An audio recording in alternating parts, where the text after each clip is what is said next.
Hello aspirants, कैसे हो सब? बढ़िया। अपन पढ़ रहे थे इवोल्यूशन, विकास की अपन बात कर रहे थे और ये चैप्टर का है 4th लेक्चर। इसके बाद में एक लेक्चर और लगाऊंगा, छोटा सा, बहुत छोटा सा, 15-20 मिनट का लेक्चर शायद होगा वो, फिर चैप्टर ही खत्म हो जाएगा ना। अगला लेक्चर बहुत छोटा आने वाला है, ये भी छोटा ही रहेगा, इसके अगला वाला जो लेक्चर है वो भी छोटा सा ही रहेगा। एक छोटा टॉपिक रखेंगे, उसको अगले लेक्चर के अंदर करेंगे, बाकी इसके अंदर ऑलमोस्ट खत्म हो जाएगा ना। चलो, तो कैसे चल रही है आपकी पढ़ाई? सबसे पहले तो वो बताओ, कैसे हो आप सारे लोग? ठीक है, पढ़ाई कैसे चल रही है? पढ़ रहे हो या नहीं पढ़ रहे हो, पहले तो वही बता दो। ठीक है, क्लासेस कुछ लोग रेगुलर ले रहे हैं, जिनको देख के खुशी होती है बहुत ज़्यादा। ठीक है, तो क्लासेस रेगुलर ही रखिए यार। और संडे का टेस्ट की तैयारी कर ली? क्या करोगे? ठीक है, तो संडे की टेस्ट की तैयारी भी अच्छी रखना। उम्मीद करता हूँ आप अच्छे मार्क्स लेके आओगे। चलो करें शुरुआत करें। चलो भैया, नोट्स बना रहे हो क्या? नोट्स बना रहे हो या नहीं बना रहे? हाँ जी, नोट्स बना रहे हो हैं? और बताओ बताओ आप, कैसे क्या चल रहा है आपका? शुरुआत करें, चलो आ जाओ। हार्डी-विनबर्ग सिद्धांत की बात करेंगे ना, इससे पहले अपन पढ़ चुके थे। ठीक है, इसमें कुछ चीज़ मैं बता देता हूँ आपको। जीन प्रवाह को मैंने बता दिया था, ठीक है, कि एक जगह से दूसरी जगह से पर जाएंगे, तो वो जीन प्रवाह लास्ट लेक्चर में बता चुका हूँ। जेनेटिक ड्रिफ्ट बता दिया मैंने। म्यूटेशन क्या होता है? उत्परिवर्तन, कि किसी में कुछ चेंजेस आ जाए, है ना, किसी में कुछ बदलाव आ जाए, वो उत्परिवर्तन है। जेनेटिक रिकॉम्बिनेशन की बात करेंगे जेनेटिक्स चैप्टर वाले के अंदर। नेचुरल सिलेक्शन क्या होता है? कि नेचर एक को सिलेक्ट करेगा, दूसरे को क्या कर देगा? रिजेक्ट कर देगा। इसका एग्जाम्पल दिखाऊँ मैं आपको? एग्जाम्पल मैंने करवा दिया था इसका, नेचुरल सिलेक्शन का एग्जाम्पल ये देखो, यहाँ करवाया था मैंने इसको, ये रहा। ठीक है, यहां पर नेचर देखो एक को सिलेक्ट कर रहा है, इसको इसने सिलेक्ट कर लिया, इसको कर दिया रिजेक्ट, तो इसकी जनसंख्या यहां पर कम हो गई। फिर यहां पर देखो, इसको कर दिया इसने रिजेक्ट और इसको कर दिया सिलेक्ट, तो इसकी जनसंख्या बढ़ गई। तो ऐसे ये नेचुरल सिलेक्शन होता है, समझ गए? चलो अब बात करेंगे अपन हार्डी-विनबर्ग सिद्धांत की बात करेंगे। क्या बोलता है यार ये सिद्धांत, क्या बोलता है? देखो, हार्डी-विनबर्ग जो है ना, उन्होंने अपना एक सिद्धांत दे दिया कि हाँ ऐसा होता है भाई। अब इन्होंने कंडीशन रख दी भाई कि ऐसा कंडीशन होगी तभी ये हमारा सिद्धांत काम करेगा, वरना काम नहीं करेगा। कंडीशन क्या दी? इन्होंने बोला कि सबसे पहली बात तो हमारा जो सिद्धांत है वो लागू होगा किस पर? बड़ी जनसंख्या पर लागू होगा, छोटी जनसंख्या पर लागू नहीं होगा। मतलब आप ये मानो कि 5 लोग अपने इकट्ठे कर लिए, भाई ये 5 लोगों पर मैं टेस्ट करना चाहता हूं। आपके जो सिद्धांत दिया है विनबर्ग साहब ने, जो सिद्धांत दिया है, मैं इनको 5 लोगों पर टेस्ट करना चाहता हूं, तो विनबर्ग ने पहले कह दिया कि 5 लोगों पर एप्लीकेबल ही नहीं है। 5 लोगों पर टेस्ट करोगे तो कोई इसका रिजल्ट ही नहीं निकलेगा। इन्होंने कह दिया कि बड़ी जनसंख्या जो है ना, बड़ी जनसंख्या जो है उसी पर ही ये सिद्धांत लागू होगा। मतलब विनबर्ग साहब ने दिमाग से खेला। कैसे खेला? कि भैया अगर मैं ऐसे बोल दूंगा कि सब पर ये लागू होगा, तब तो और दूसरे साइंटिस्ट हैं, वो क्या करेंगे? 5 लोगों को इकट्ठा किया उन्होंने और उन पर क्या अप्लाई करके देख लेंगे। अगर ये लागू नहीं हुआ उन पर, तो बोल देंगे कि अभी विनबर्ग साहब आपका जो सिद्धांत है वो तो खराब है, गलत है। ठीक है, तो उन्होंने पहले ही दिमाग से खेले कि भाई ये छोटी जनसंख्या पर लागू ही नहीं होगा, बहुत बड़ी जनसंख्या होगा उसी पर लागू होगा। अब बड़ी जनसंख्या इकट्ठा करना इतनी बस की बात है नहीं, और बड़ी जनसंख्या को स्टडी करना भी इतनी बस की बात है नहीं। ठीक है, तो उन्होंने को पता है कि भाई कोई कर नहीं पाएगा, इसलिए अपना जो सिद्धांत है वो चल पड़ेगा। ठीक है, तो उन्होंने पहले ही जो सारा सिस्टम है वो सेट करके रखा था। तो उन्होंने कंडीशन ऐसे रख दी कि बड़ी जनसंख्या पर ये अप्लाई होगा, छोटी वोटी पर होगा ही नहीं। अब कोई तोड़ ही नहीं है इसका, तो कोई तोड़ ही नहीं है। और उन्होंने क्या रख दिया इसके ऊपर? क्या रख दी इसने कंडीशन? और भी कंडीशन रखी। पहली कंडीशन तो सबसे बढ़िया रख दी कि सबसे बड़ी जो जनसंख्या होगी, मतलब ऐसी जनसंख्या जिसमें बहुत सारे लोग हों, उन्हीं पर यह सिद्धांत जो है वो एप्लीकेबल होगा। अब ये सिद्धांत बोलता क्या है? ये सिद्धांत बड़ी जनसंख्या पर लागू होता है, ये बात तो मैंने आपको बता दी। अब ये सिद्धांत बोलता क्या है वो देखो भाई, क्या बोलता है ये सिद्धांत? किसी बड़ी जनसंख्या में जीनोटाइप और एलील फ्रीक्वेंसी कांस्टेंट रहेंगी। ये क्या बोलते हैं कि कोई भी एक बड़ी जनसंख्या है ना, उसमें जीनोटाइप और एलीलिक जो फ्रीक्वेंसी है वो सेम रहती है। अब ये जीनोटाइप एलीलिक फ्रीक्वेंसी इतना समझो कि उसके अंदर कोई इवोल्यूशन नहीं होगा। अभी इतना समझो, अपन जेनेटिक्स के अंदर और डिटेल में पढ़ेंगे जीनोटाइप और एलीलिक फ्रीक्वेंसी इनको। अभी आप इतना समझो कि किसी भी बड़ी जनसंख्या के अंदर इवोल्यूशन नहीं होगा। कब नहीं होगा? इन्होंने कंडीशन रख दी। इन्होंने इतना बात बोल दिया, अपने जो सिद्धांत दिया उसके अंदर ये बात बोली कि भैया आप मेरा सिद्धांत जो है वो बड़ी जनसंख्या पर लगाना, तब जाकर आपको रिजल्ट मिलेंगे। ठीक है भैया। अब इन्होंने बोला, सिद्धांत के अंदर बोला क्या कि किसी एक बड़ी जनसंख्या के अंदर, किसी एक बड़ी जनसंख्या के अंदर इवोल्यूशन नहीं होगा।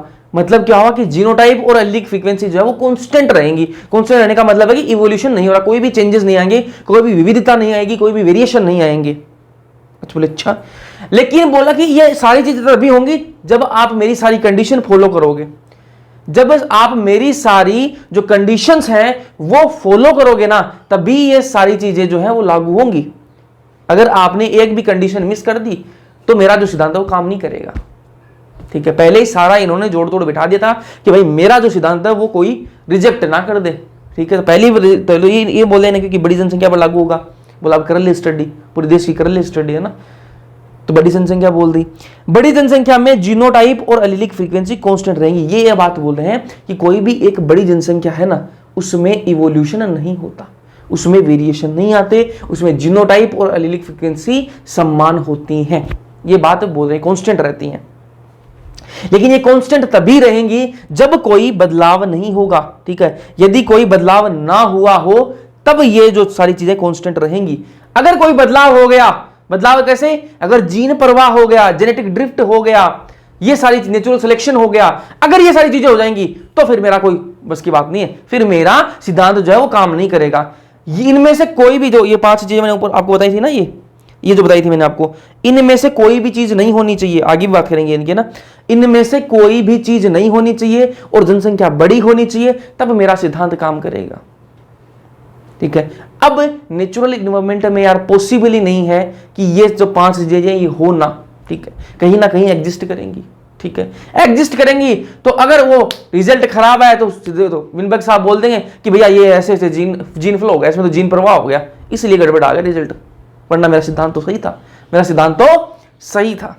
तो इन्होंने बोला कि किसी बड़ी जनसंख्या में जीनोटाइप और एलीलिक फ्रीक्वेंसी कांस्टेंट रहेंगी। कांस्टेंट रहने का मतलब है कि कोई विकास नहीं होगा, कोई इवोल्यूशन नहीं होता, कोई इवोल्यूशन नहीं होगा। कब नहीं होगा इवोल्यूशन? जब कोई बदलाव ना हुआ हो, जब कोई बदलाव ना हुआ हो तब इवोल्यूशन नहीं होगा। ये अपनी एक इक्वेशन देते हैं, P + Q = 1। इनका कहने का मतलब है कि ये हमेशा कांस्टेंट आएगी। P + Q हमेशा 1 ही आएगा, हमेशा कांस्टेंट रहेगा। अभी P + Q क्या है इसकी बात कर लेते हैं। P बराबर क्या है? कैपिटल A, और Q क्या है? Small a। Capital A small a क्या है? ये क्या है? डोमिनेंट को रिप्रेजेंट करता है, डोमिनेंट अलील है। ठीक है, ये क्या है? रिसेसिव अलील है। ठीक है, ये क्या है? प्रभावी अलील है। और ये क्या है? अप्रभावी अलील है। स्मॉल वाला अप्रभावी होता है। जरा बात जेनेटिक्स के अंदर करेंगे ना, यहाँ पर थोड़ा टच कर रहे हैं इसको, इसके क्वेश्चन भी मैं जेनेटिक्स के अंदर करवाऊंगा क्योंकि वहां पर थोड़ा ज्यादा समझ में आएगा ना।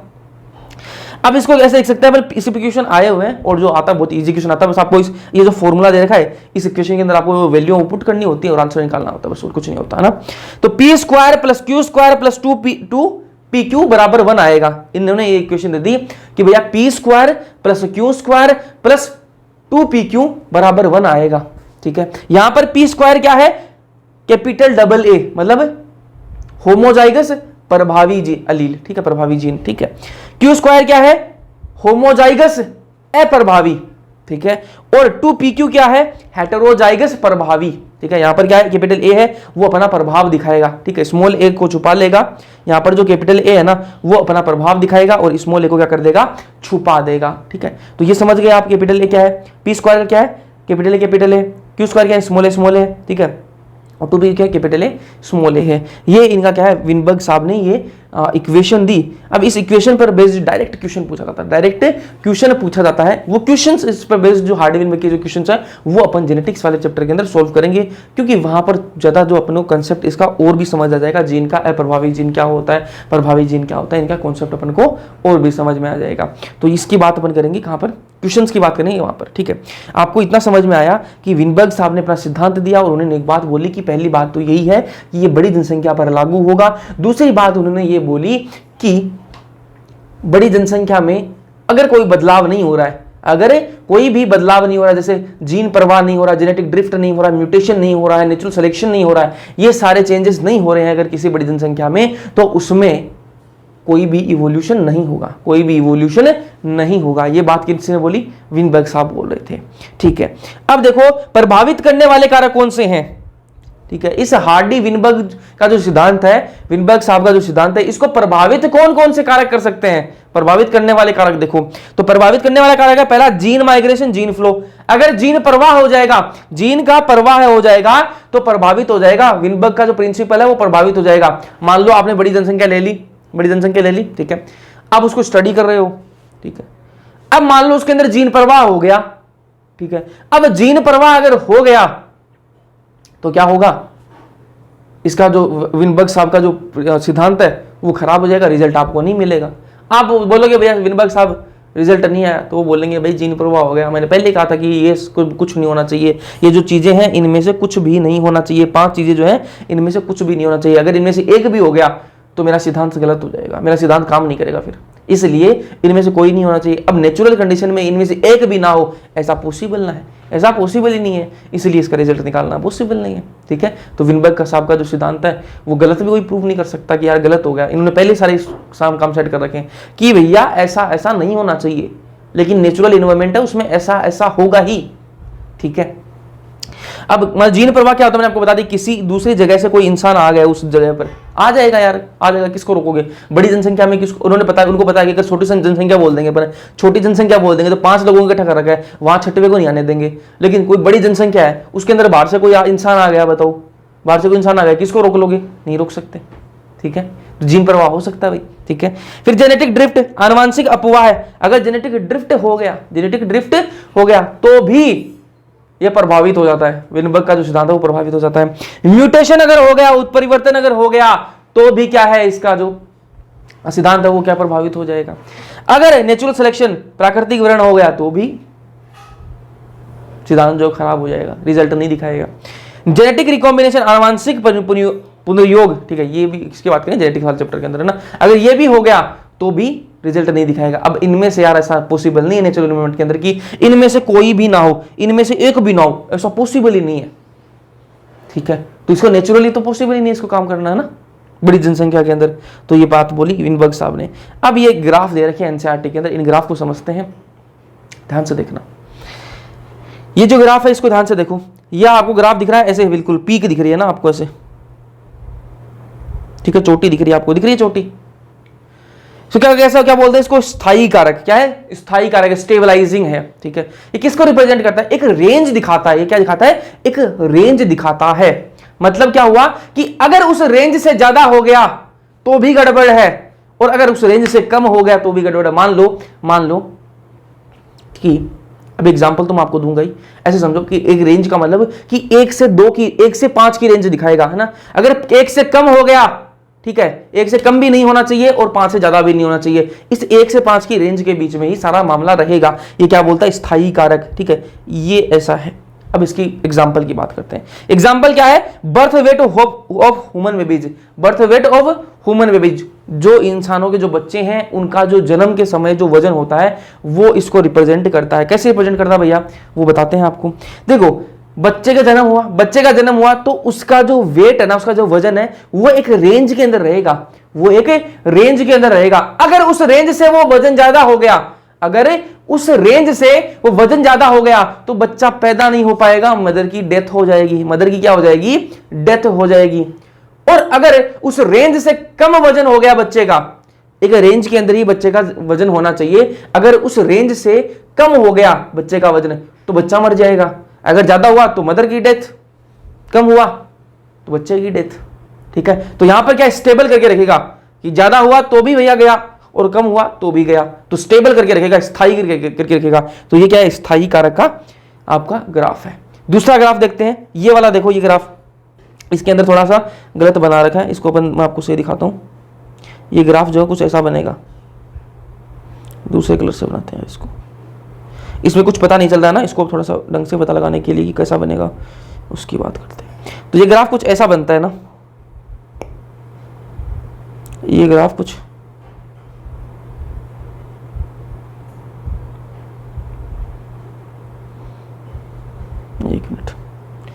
जस्ट ए मिनट यार, ये ग्राफ जो है ना वो बनेगा कुछ ऐसा सा, ठीक है। अब देखो, ये किसको क्या बोलेंगे, दिशात्मक। ये क्या है, दिशात्मक ग्राफ है, ठीक है। दिशात्मक का मतलब है किसी एक दिशा के अंदर ये ग्राफ जाएगा ना, किसी एक दिशा के अंदर ये ग्राफ जाएगा ना। यहां पर देखो आपने कि स्टेबल हो रहा है बिल्कुल, है ना, एकदम से पीक आ रही, चोटी आ रही है बिल्कुल, है ना, चोटी आ रही है। यहां पर देखो ये जो ग्राफ है किसी एक दिशा के अंदर जा रहा है, देखो इस साइड में जा रहा है, ये एक दिशा के अंदर ये ग्राफ जा रहा है। मतलब क्या हुआ कि कोई भी चीज जो है वो बढ़ेगी, एक चीज बढ़ेगी और दूसरी जो है वो गायब हो जाएगी, एक चीज बढ़ेगी और दूसरी गायब हो जाएगी। बोला ये क्या चीज हुआ। इसी ग्राफ का यही मतलब है कि एक दिशा के अंदर बढ़ने का मतलब है एक चीज तो बहुत ज्यादा बढ़ रही है, एक चीज तो बहुत ज्यादा बढ़ रही है और दूसरी एकदम से कम होती जा रही है, एकदम से कम होती जा रही है, गायब भी हो रही है, ठीक है। एक चीज तो बढ़ रही है और दूसरी विलुप्त हो रही है। एग्जाम्पल दो, एग्जाम्पल देते हैं। इसका एग्जाम्पल है जिराफ की नेक लेंथ, गर्दन की जो लंबाई है, जिराफ की जो गर्दन की लंबाई है वो इसका एग्जाम्पल है। कैसे, देखो जिराफ की जो गर्दन की लंबाई है वो बढ़ी, कैसे बढ़ी, जब नीचे खाना खत्म हो गया तो ऊपर उन्होंने खाना स्टार्ट किया, डालियां खानी स्टार्ट करी, तो उनकी जो गर्दन की जो लंबाई है वो बढ़ी। तो कुछ जो जिराफ थी उनकी गर्दन की लंबाई तो बढ़ी, ठीक है, कुछ जिराफ थी जिनकी गर्दन की लंबाई बढ़ गई, वो तो क्या रही, जीवित रही, क्योंकि उन्होंने खाना खा लिया, ऊपर से जो डालियां वो तोड़ तोड़ के खा ली। लेकिन कुछ जिराफ ऐसी रह गई यार जिनकी जो गर्दन की लंबाई है वो नहीं बढ़ पाई।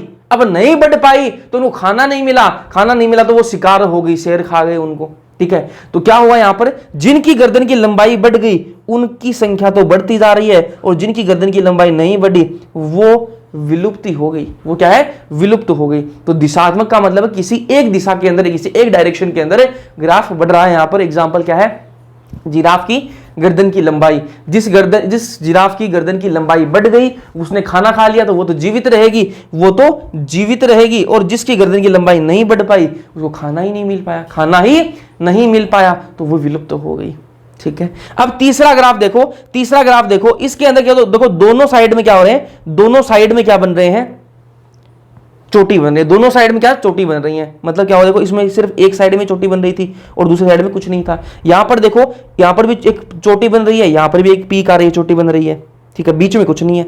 मतलब क्या होगा कि एक चीज बढ़ेगी दूसरी कम होगी, एक चीज बढ़ेगी दूसरी कम होगी, लेकिन बीच का कुछ नहीं रहेगा, बीच का कुछ नहीं रहेगा, जो मध्यम वाला सिस्टम है वो कुछ नहीं रहेगा, एक छोटा एक बड़ा, एक बड़ा होगा तो एक छोटा होगा, मिडल वाला कुछ नहीं होगा ना, बीच की साइज वाला कुछ भी नहीं होगा। मतलब एक की हाइट बहुत ज्यादा है और दूसरे की हाइट बहुत कम रहेगी, ऐसा नहीं, मीडियम हाइट वाला कोई नहीं रहेगा। एग्जाम्पल दूं इसका, एग्जाम्पल देते हैं डार्विन फिंचेस। क्या एग्जाम्पल है, डार्विन फिंचेस, डार्विन की जो चिड़कली थी ना, चिड़िया जो थी, वो एक एग्जाम्पल है। कैसे एग्जाम्पल है, वहां पर डार्विन ने जो चिड़िया देखी थी ना, उन्हें चिड़ियाओं की एक की जो चोंच थी वो तो बहुत लंबी थी और एक की चोंच बहुत छोटी थी। डार्विन ने यही नोटिस किया कि एक जो चिड़िया है उसकी चोंच बहुत लंबी है, एक की बहुत छोटी चोंच है। ये जो मिडल वाली जो चोंच है ना, कि भाई मध्यम जो साइज की जो चोंच है वो किसी की नहीं थी, ठीक है, मीडियम साइज की चोंच जो है वो किसी की नहीं थी, या तो सबकी बड़ी चोंच थी या फिर सबकी छोटी चोंच थी, ठीक है। जो बीच वाली जो चोंच है वो किसी की नहीं थी, इसलिए बीच में कोई भी पीक आपको देखने के लिए नहीं मिलेगा। ये बड़ी वाली चोंच है, ये छोटी वाली चोंच है, ठीक है। तो ये यहां पर दो देखने के लिए मिलते हैं, इसको क्या बोलते हैं, विदारक या फिर डिसरप्टिव ग्राफ बोलते हैं ना। समझ में आ गई बात। एक मैंने आपको बताया स्थायी कारक, दिशात्मक और विदारक, ठीक है। तो ये आपको पता होना चाहिए। चलो ये अपना हार्डी विनबर्ग की बात कर लेना। इसके पे एक बेस्ड जो क्वेश्चन है वो मैं आपको कहाँ कराऊंगा, जेनेटिक्स के अंदर करवाऊंगा, है ना। मेरे याद रहेगा कि जेनेटिक्स के अंदर आपको हार्डी विनबर्ग के क्वेश्चन करवाने हैं। चलो वहां पर अपन और भी न्यूमेरिकल्स करेंगे तो उन्हीं के साथ अपन इसको भी करेंगे। अब बात करते हैं प्लांट इवोल्यूशन की बात करेंगे, है ना। प्लांट इवोल्यूशन, पादप विकास कैसे हुआ, कब कौन से पादप बने, ठीक है, टेरिडो, जिम्नो, ब्रायो कब आए, एनजीओ कब आया, इनकी बात कर लेते हैं। तो सबसे पहले पादप विकास को समझने के लिए आपको एक चीज समझाता हूं कि एक होता है एरा और एक होता है पीरियड। एक होता है एरा और एक होता है पीरियड। दोनों जानते हो क्या होते हैं, दोनों जानते हो क्या होते हैं। देखो एरा क्या होता है, एरा भी टाइम को मापने का एक है, ठीक है। इतनी साल का एक एरा होगा और इतनी साल का एक पीरियड होगा, ठीक है। वही समय को, मतलब बहुत बड़ा समय होगा तो उसको मापने का ही सिस्टम है, ठीक है। एरा जो है ना वो बड़ी यूनिट है, एरा जो है वो एक बड़ी इकाई है और उसमें पीरियड जो है एक छोटी इकाई है। ठीक है। एरा मान लो अपने एग्जांपल के लिए बोल रहे हैं कि 500 साल का एक एरा है, अपन एग्जांपल के लिए बोल रहे हैं कि 500 साल का एक एरा है, ठीक है, और पीरियड उसमें मान लो कि 20 साल का है, ऐसे समझ सकते हैं ना कि पीरियड उसमें 20 साल का है, उसमें 20 साल का एक पीरियड होगा। तो एरा क्या है, एक बड़ी यूनिट है, एक बड़ी यूनिट है, और पीरियड क्या है, एक छोटी इकाई है। एरा एक बहुत बड़ी यूनिट है। एरा आप समझते कि ये उस एरा की बात हो रही है ना, ठीक है, ये उस पीरियड की बात हो रही है, सुने होगा। तो एरा क्या है, एक बड़ा है, और पीरियड उसमें छोटे छोटे अलग अलग पीरियड होते हैं। जैसे समझो कि 100 साल की सेंचुरी होती है, शताब्दी, ठीक है, 100 साल की सेंचुरी होती है, और 10 साल का एक डिकेड होता है, ठीक है, दशक होता है, ठीक है, 10 साल का एक डिकेड होता है, ठीक है। वैसे ही एक एरा जो है, अब यहाँ पर जो सेंचुरी है वो बड़ी होती है, और जो डिकेड है वो छोटा होता है, जो दशक है वो छोटा होता है। वैसे ही एरा जो है वो बड़ी यूनिट है, बड़ी इकाई है, और आपकी जो ये पीरियड है वो छोटी इकाई है, ठीक है। अब इसको ध्यान से देखना, 3 पीरियड की बात करेंगे, 3 एरा की बात करेंगे, सॉरी पीरियड नहीं बोल रहा हूं, 3 एरा की बात करेंगे। कौन कौन से एरा? सबसे जो पुराना एरा है ना, सबसे पहले जो एरा अपन को पता है वो कौन सा है? पलियोजोइक। कौन सा है? पलियोजोइक जो एरा है वो सबसे पुराना है, P फॉर पुराना और P फॉर पलियोजोइक। पलियोजोइक जो एरा है वो सबसे पुराना एरा है, ठीक है। अब इसमें इस पलियोजोइक एरा के अंदर अलग अलग टाइम के अलग अलग पीरियड है, क्योंकि मैंने आपको बताया कि एरा जो है वो बड़ा होता है, उसके अंदर छोटे छोटे क्या होते हैं? पीरियड होते हैं, ठीक है। तो पलियोजोइक एरा के अंदर अलग अलग पीरियड है, उनकी अपन बात करेंगे। पलियोजोइक एरा के बाद में कौन सा है? मीजोजोइक एरा आया, ठीक है। उसके बाद में कौन सा है? Cenozoic era. आज के टाइम पर जो एरा चल रहा है ना वो कौन सा है? सीनोजोइक एरा है, ठीक है। कौन सा है? Cenozoic era. तो मैंने कहा कि 3 एरा की बात करेंगे। पहला प्लियोजोइक एरा, P फॉर पुराना और P फॉर पलियोजोइक, मतलब सबसे पुराना एरा कौन सा है? प्लियोजोइक एरा जो है वो सबसे पुराना है। उसके बाद में कौन सा है? मीजोजोइक, और उसके बाद में अब कौन सा चला? Cenozoic era. एरा समझ में आ गया। अब पीरियड की बात करते हैं ना। प्लियोजोइक के अंदर कौन कौन से पीरियड है? तो प्लियोजोइक के अंदर सबसे जो पुराना पीरियड है ना, नीचे से ऊपर चलेंगे, नीचे से ऊपर चलेंगे, ध्यान में रखना ना। तो प्लियोजोइक तो सबसे पुराना एरा है, तो सबसे पहले कौन सा एरा था? प्लियोजोइक एरा था। उस एरा के अंदर सबसे पुराना पीरियड कौन सा है? अब इस एरा के अंदर भी सबसे पुराना पीरियड होगा। तो इस एरा, जो ये एरा स्टार्ट हुआ, प्लियोजोइक एरा जब स्टार्ट हुआ, तो इसके अंदर सबसे पुराना पीरियड कौन सा था? तो वो था सिलूरियन पीरियड। कौन सा? Silurian period. सिलूरियन के बाद में कौन सा पीरियड आया? उसके बाद में देवोनियन पीरियड। कौन सा है? देवोनियन। उसके बाद में कौन सा है? कार्बोनीफेरस, ठीक है। और उसके बाद में कौन सा पीरियड आया? परमियन पीरियड आया। ये 4 पीरियड आए, उसके बाद में जो प्लियोजोइक एरा है वो खत्म हुआ और नया एरा जो है वो स्टार्ट हुआ, मीजोजोइक एरा जो है वो स्टार्ट हुआ। मीजोजोइक एरा के अंदर सबसे पुराना जो पीरियड है वो कौन सा है? ट्राइसिक पीरियड आया। उसके बाद में कौन सा है? जुरासिक पीरियड आया। जुरासिक पार्क फिल्म भी है ना, हाँ, तो जुरासिक पीरियड आया मीजोजोइक के अंदर। उसके बाद में कौन सा है? क्रेटेसिस पीरियड आया, ठीक है। ये 3 पीरियड किसके अंदर है? मीजोजोइक के अंदर। फिर ये मीजोजोइक एरा खत्म हुआ और नया एरा है वो स्टार्ट हुआ। फिर आया सीनोजोइक एरा, इसके अंदर आया टर्सरी पीरियड आया, ठीक है। उसके बाद में आया क्वाटरनरी पीरियड आया, तृतीय और यहां पर चतुर्थ, ठीक है। ये पीरियड आए। एरा समझ गए, पीरियड समझ गए। अब बात करेंगे कि कौन से पीरियड के अंदर क्या आया। पादप विकास की बात करें तो कौन सा पौधा कब आया, कौन सा पादप कब आया, उसकी बात करेंगे, है ना। चलो ध्यान से देखना। अपन किसकी बात करेंगे? पुराने से नए के अंदर आएंगे, पुराने से नए एरा के अंदर आएंगे। तो सबसे पुराना एरा कौन सा है? P फॉर पुराना, P फॉर प्लियोजोइक। तो प्लियोजोइक जो एरा है वो सबसे पुराना है। तो सबसे पहले बात करेंगे पुराने एरा से नए के अंदर आएंगे। तो प्लियोजोइक एरा के अंदर चलते हैं, और यहां पर देखो ये जो इसके पीरियड है, ठीक है, ऐसा एक काम नहीं बता रखा कि कौन से पीरियड के अंदर कौन सा आया, ऐसे बता रखा कि इन सब के अंदर ओरिजिन हुआ। किसका ओरिजिन हुआ? इनका जन्म हुआ ब्रायोटेरिडो जिम्नो, ठीक है। प्लियोजोइक जो एरा था ना, प्लियोजोइक जो एरा था उसके अंदर किसका जन्म हुआ? ब्रायोटेरिडो और जिम्नोस्पर्म का क्या हुआ? जन्म हुआ। ये नए नए बने थे उस टाइम पर, है ना। प्लियोजोइक जो एरा था ना उसके अंदर ब्रायोटेरिडो और जिम्नो जो है वो नए नए बने थे, ठीक है भैया, बन गए। फिर ये एरा खत्म हुआ परमियन के बाद में, मीजोजोइक एरा आया। मीजोजोइक एरा के अंदर कौन सा पीरियड है? ट्राइसिक, जुरासिक और क्रेटेशियस। जो आपके एनसीईआरटी में जो डायग्राम दे रखे ना उन्हीं को समझाने की कोशिश कर रहा हूं इजी लैंग्वेज में, वरना वो डायग्राम में उलझ कर रह जाओगे। तो ध्यान से सुनो। मीजोजोइक जो एरा है उसके अंदर ट्राइसिक, जुरासिक, क्रिटेशियस 3 पीरियड हैं, ठीक है। अब इनके अंदर क्या हुआ, देखो इनका जन्म तो हो चुका था, ब्रायोटेरिडो और जिम्नो का जन्म कब हो गया था, प्लियोजोइक एरा के अंदर हो गया था। अब मीजोजोइक एरा के अंदर ये क्या हो गए, जवान हो गए, ठीक है, ये सारे क्या हो गए, जवान हो गए। जन्म तो इनका प्लियोजोइक के अंदर हो गया था, अब जवान हो गए मीजोजोइक एरा के अंदर ये, और इतने जवान हो गए कि इनका एक तरफा राज था। इन तीनों का क्या था, एक तरफा राज था। जहां पर भी आपको दिखे तो आपको तीन ही चीजें दिखती थी, ब्रायोटेरिडो और जिम्नो, ब्रायोटेरिडो और जिम्नो।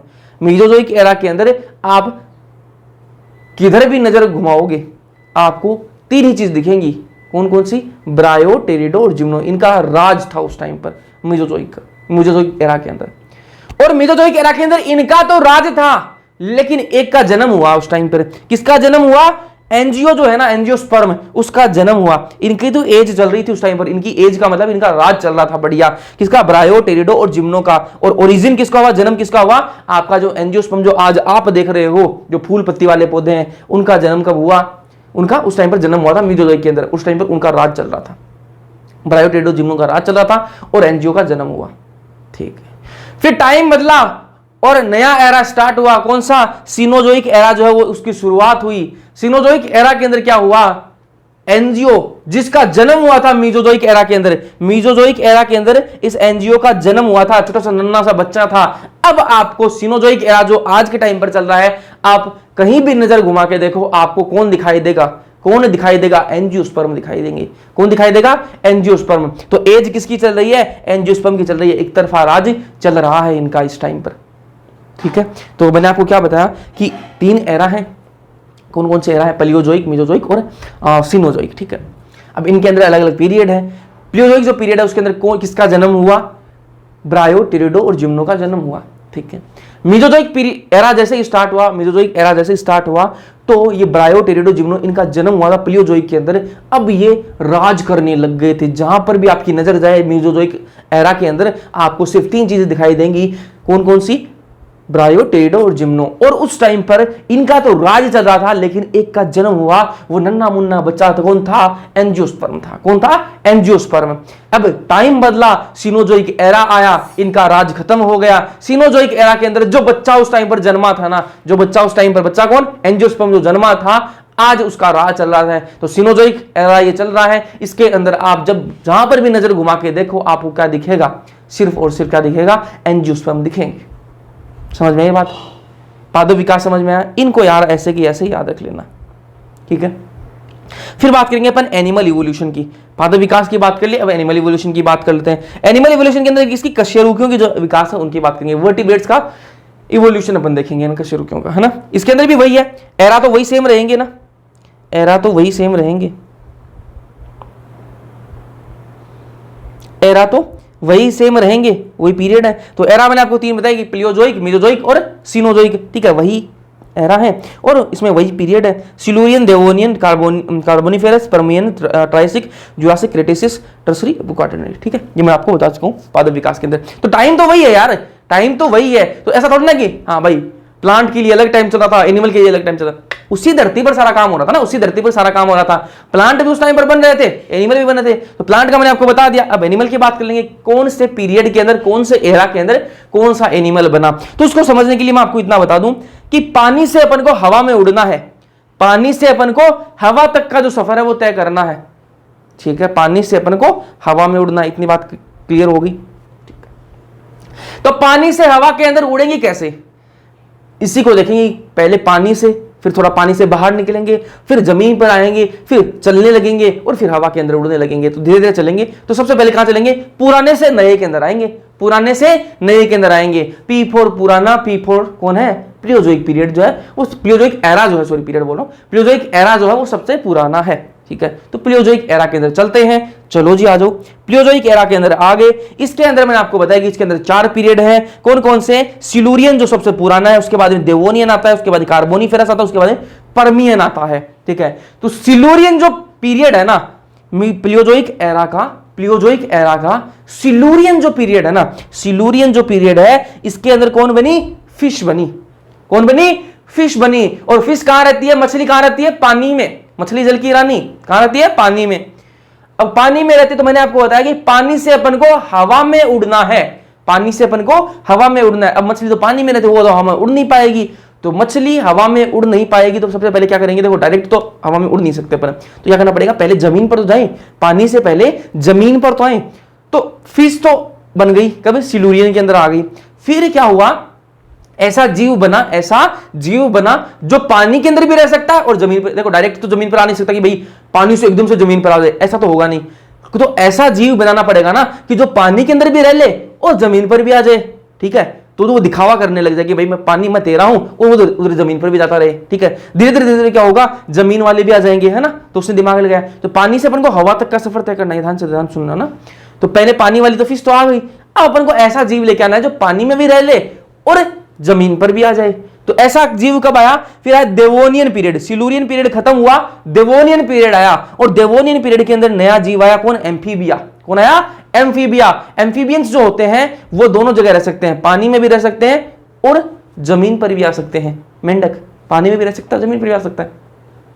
ठीक है, तो ये जमीन पर भी आने लग गए, पानी में भी रहते थे और जमीन पर भी आने लग गए।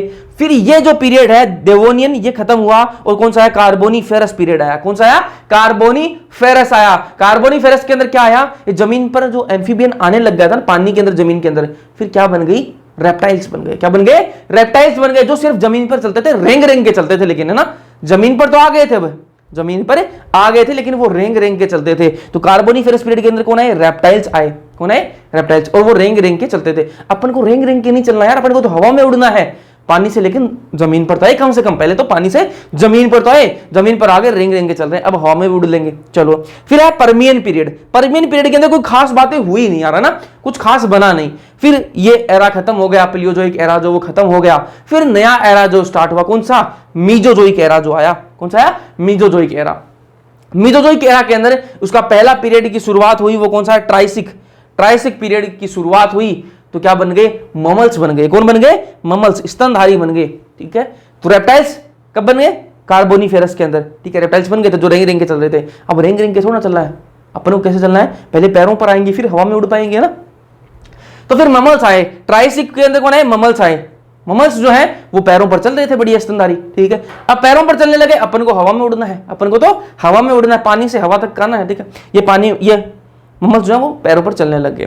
फिर आया जुरासिक पीरियड, ट्राइसिक खत्म हुआ और जुरासिक पीरियड आया। जुरासिक पीरियड के अंदर कौन आए, बर्ड्स आ गए। कौन आ गए, पक्षी आ गए, बर्ड्स आ गए। और पक्षी तो हवा में उड़ते ही हैं, पक्षी तो हवा में उड़ते ही हैं। तो जब अपन ने पानी से हवा तक का सफर तय कर लिया, जल में रहते थे, पानी हवा में उड़ने लग गए, है ना। तो पहले सिलूरियन के अंदर आई फिश, उसके बाद में देवोनियन में आया एम्फीबिया जो जमीन पर भी सकता है, पानी में जा सकता है। कार्बोनीफेरस के अंदर आया रेप्टाइल, उसके बाद में परमियन के अंदर कुछ खास हुआ नहीं। ट्राइसिक के अंदर ममल्स आए, जुरासिक के अंदर बर्ड्स आए। और आज के टाइम पर आपको ये सारी चीजें देखने के लिए मिलती हैं। वो कुछ बात है कि कुछ जो फिशेस है वो एक्सटिंक्ट हो गई, कुछ एम्फीबियंस जो है वो विलुप्त हो गए, कुछ ममल्स भी विलुप्त हो गए, है ना, वो अलग टाइम पर हुआ। कुछ बर्ड्स भी विलुप्त हो गए, वो अलग बात है, लेकिन आपको देखने के लिए सारी चीजें मिलती हैं आज के टाइम पर। जो सीनोजोइक पीरियड है, सॉरी सीनोजोइक पीरियड बोलो, सीनोजोइक जो एरा है, ठीक है, सीनोजोइक जो एरा है उसके अंदर आपको ये सारी चीजें देखने की मिलती हैं। लेकिन ऐसा नहीं, देखो कुछ ममल्स ऐसे भी थे, कुछ स्तनधारी ऐसे थे जो उस टाइम पर थे लेकिन आज वो विलुप्त हो गए हैं। कुछ फिशेस ऐसी थी जो उस टाइम पर थी लेकिन आज वो विलुप्त हो गई। ठीक है, लेकिन ऐसा नहीं कि फिशेस सारी ही विलुप्त हो गई, कुछ फिशेस अभी भी हैं। ठीक है, कुछ फिशेस अभी भी हैं, अभी भी कुछ फिशेस तो क्या बहुत सारी फिशेस है। ठीक है, कुछ फिशेस विलुप्त हो गई। ठीक है, तो इनसे विलुप्त हो गए, लेकिन ऐसा नहीं कि भाई ममल्स पूरे ही विलुप्त हो गए, ऐसा तो है नहीं, है ना। तो ममल्स आज भी हैं, बर्ड्स भी हैं, फिशेस भी हैं, एम्फीबिया भी है, सारे हैं। ठीक है, ये आपको समझ में आया या नहीं आया, जल्दी से बताओ। भाई समझ में आई ये बात, पादप विकास, और ये समझ में आया। ये एनसीईआरटी में डायग्राम दे रखे हैं, उनसे समझ नहीं पाते, इसलिए बहुत ही आसान करके समझाया गया है। चलो अब बात करेंगे विकास का संक्षिप्त विवरण। ठीक है, संक्षिप्त में विवरण देख लो भाई विकास का, है ना, जो बढ़ाया है उसी में से बहुत सारी चीजें हैं। ठीक है, ये थोड़ा सा अपन देखेंगे, उसके बाद में अपना बचेगा ह्यूमन इवोल्यूशन बचेगा, मानव विकास बचेगा, उसको अपन नेक्स्ट लेक्चर के अंदर करेंगे। तो वो 15-20 मिनट का लेक्चर रहेगा शायद, मेरे हिसाब से 15-20 मिनट का रहेगा, उसके अंदर कर देंगे खत्म। थोड़ा और बढ़ा देंगे, 30 मिनट का कर देंगे। ठीक है, तो 15-20 मिनट के अंदर ही हो जाएगा वो। ठीक है, तो छोटा सा लेक्चर होगा तो बस चैप्टर फिर खत्म हो जाएगा। तो कल का एक लेक्चर आएगा, कल सैटरडे है मेरे हिसाब से, कल सैटरडे होना चाहिए। सैटरडे है क्या कल? हाँ कल सैटरडे है, वैसे भी मेरी छुट्टी का दिन है तो कल सैटरडे है, लेकिन कल क्लास होगी ना, कल क्लास रहेगी। एक मिनट यार, मैसेज आया हुआ है।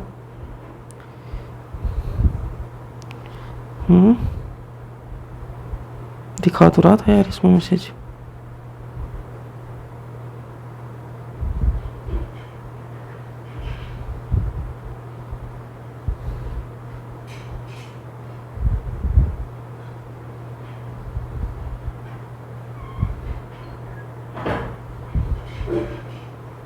एक मिनट यार, एक मिनट दीजिए मुझे, एक मिनट दीजिए।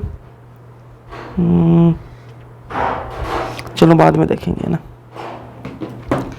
चलो, विकास का संक्षिप्त विवरण देख लो भैया ना। तो मैंने आपको ये बता कि बहुत सारी चीजें बता चुका हूं मैं आपको, बस रिवीजन के लिए ना। ब्रह्मांड आयु कितनी है आपको मैंने बता दिया। ब्रह्मांड की जो उत्पत्ति वो कब हुई? 20 बिलियन ईयर्स अगो, ठीक है, 20 बिलियन साल पहले। तो ब्रह्मांड की आयु कितनी होगी? 20 बिलियन साल की होगी, ठीक है। पृथ्वी की आयु 4.5 बिलियन ईयर्स, ठीक है। Non cellular form of life कब आई? गैर कोशिकीय जो जीवन है वो कब आया? वो 3 बिलियन साल पहले आया। सेलुलर फॉर्म ऑफ लाइफ कब आई? 3 बिलियन साल है ना, यह कब आया? सेलुलर फॉर्म कोशिकीय जो लाइफ है वो जीवन में कब आया? वो आया 2000 मिलियन साल पहले, ठीक है। इन्वर्टिब्रेट्स कब आए? अकशेरुकी कब आए? 500 मिलियन साल पहले। ये आपको याद रखनी है यार, ईयर इनसे क्वेश्चन पूछ लिया जाता है। जोलेस फिश कब आई? 350। जोलेस फिश मतलब जिनके जबड़ा नहीं था, ठीक है, जिनके, लिख लेना ये, जिनके जबड़ा नहीं था वो वाली फिशेस कब आई? वो आई 350 मिलियन साल पहले। फिर समुद्री जो शिवार है, सीविड्स, वो कब आए? 320 मिलियन साल पहले। फिश लाइक रेप्टाइल कब आए? मतलब मछली जैसे थे वो, मछली जैसे, लेकिन वो कैसे थे? रेप्टाइल थे, रेंगे रेंगे चलते थे, तो वो आए 200 मिलियन साल पहले। फिर आए डायनासोर एक्सटिंक्ट कब हुए?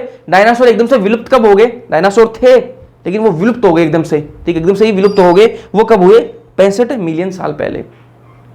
देखो डायनासोर जो है ना, उनका बहुत राज हो गया था, है ना, डायनासोर की संख्या बहुत ज्यादा हो गई थी और वो मतलब पूरी धरती पर राज करने लग गए थे, पूरी धरती पर वो राज करने लग गए थे, ठीक है।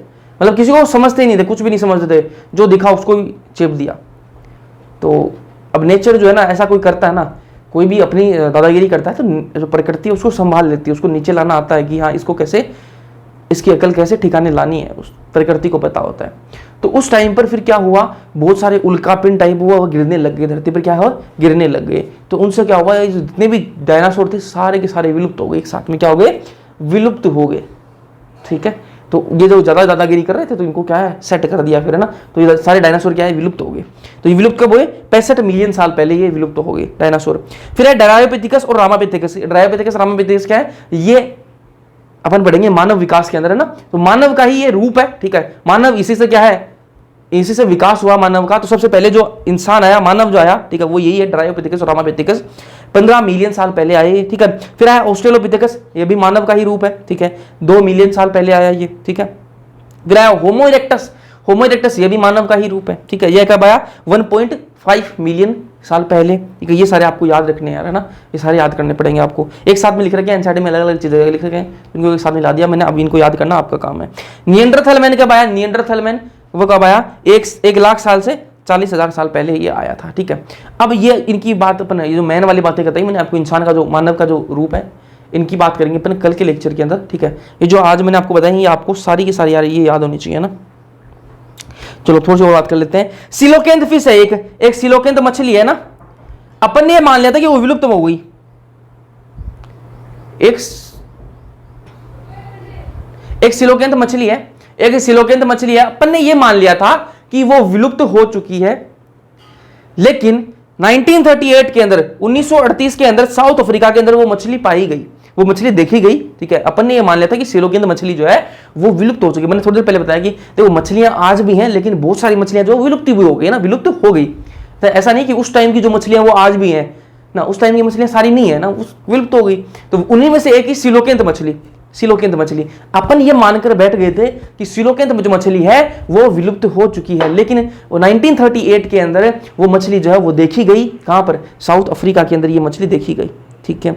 जो बिगेस्ट डायनासोर थे, ये पूछ लिया जाता है, बिगेस्ट डायनासोर, सबसे बड़ा जो डायनासोर था ना, डायनासोर के भी अलग अलग प्रकार थे, जो सबसे बड़ा डायनासोर था उसका नाम क्या था? टाइरेनोसोर्स। क्या नाम था? टाइरेनोसोर्स। जो सबसे बड़ा डायनासोर था उसका नाम क्या है? टाइरेनोसोर्स, ठीक है। कितने फीट का था ये? 20 फीट का था ये डायनासोर। अब लगा लो भाई, 20 फीट का डायनासोर था ये। मतलब मेरी हाइट कितनी है? 6 फीट, मतलब मेरे 3, मेरे ऊपर 2 और खड़े कर दो, उसके बाद में भी 2 फुट और रह जाएगी, ठीक है। बहुत मतलब बहुत ही बिगेस्ट, ठीक है। अब 20 फुट का कोई जानवर है, 20 फुट का जानवर, ठीक है, तो वो घूमने लगेगा, उसके सामने भाई इंसान तो चींटी है, ठीक है, चींटियों की तरह मारेगा वो तो, है ना। चीट अपने लिए जैसे चींटी है, उनके लिए तो वो चींटी रहेगी, अपन चींटी है उसके लिए, था ना। तो टायरेनोसोर्स बहुत डरावना भी था, बहुत डरावना था ये टायरेनोसोर्स, है ना, ये जो है ना बहुत डरावना था। पूछ लिया जाता है डरावना था, डरावना कौन सा होता है, टायरेनोसोर्स होता है ना, सबसे ज्यादा डरावना कौन सा होता है, टायरेनोसोर्स होता है। और 20 फीट की इसकी हाइट थी, ये भी आपको पता होना चाहिए। और सबसे बड़ा डायनासोर था ये, सबसे बड़ा डायनासोर पूछ लिया तो टायरेनोसोर जो है वो सबसे बड़ा डायनासोर था। पहला स्तनधारी कौन था, पहले स्तनधारी कौन से, श्रू, मंजोरू जिसको बोलते हैं, मंजोरू, श्रू। अब वो बोले कि पहला जो ममल है वो कौन सा था, पहला जो स्तनधारी है वो कौन है, तो बोले ना श्रू, मंजोरू, ठीक है। अब देखो महाद्वीप विचलन हुआ, महाद्वीप विचलन हुआ, साउथ अमेरिका और नॉर्थ अमेरिका अलग अलग थे, अलग अलग थे। महाद्वीप विचलन हुआ, पास पास आ गए, तो क्या हुआ, दोनों जब नॉर्थ अमेरिका और साउथ अमेरिका पास पास आ गए तो क्या हुआ, जो साउथ अमेरिका के जो एनिमल्स थे ना, साउथ अमेरिका के जो एनिमल्स थे, जानवर थे, उनको उन पर कौन हावी हो गए, नॉर्थ अमेरिका वाले जो जानवर वो हावी हो गए, ठीक है, और इनको खा गए बेचारों को, कुछ को खा गए और कुछ को खाना नहीं मिल पाया तो वैसे मर गए, ठीक है।